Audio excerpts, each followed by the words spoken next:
How to structure a sweat equity agreement. The first, you want to specify the kind of share that the employee is going to be offered to purchase in your company. It's very possible that your company has different classes of shares, one for the founders, one for the investors, and one for key employees. In that case, if you've got different classes of shares, you'll want to specify that the employee, of course, is going to be buying that specific class of shares. If instead your company doesn't have different classes of shares, you should strongly consider doing so, adopting bespoke articles of association and detailing the different classes of shares, the different rights and obligations and restrictions imposed on the shareholders of those specific classes of shares. If you'd like assistance with this, feel free to email me, very happy to help. Secondly, you'll need to specify how much the key employee is going to pay to buy those shares, because typically the way it works is that you're giving the option to the employee to buy shares, specific amount of shares at a specific price. The reason why this is very beneficial for employees is because typically the purchase price per share is either a nominal amount like £1 per share,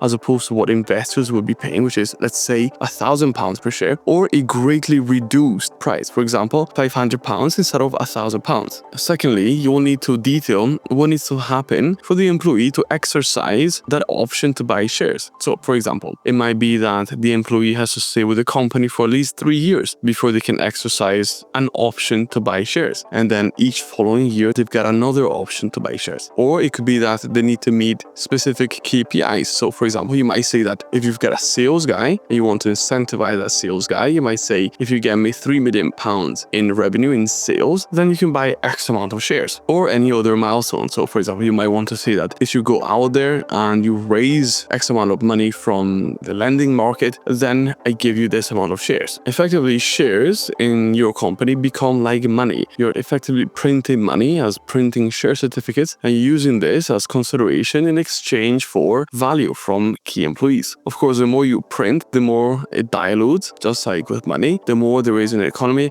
the more things cost, the more shares you would need, for example, to achieve X amount of value. And lastly, the contract is going to need to specify the system that needs to be followed more in a logistical way for the employee to exercise their option to buy shares. So it might be as simple as the employees to give notice at the relevant time that they're exercising their option, and the company must comply with that notice and give the shares to the employee. So that's how sweat equity helps incentivize and retain key employees, whilst giving the company the ability to receive value and paying for that value not with actual cash.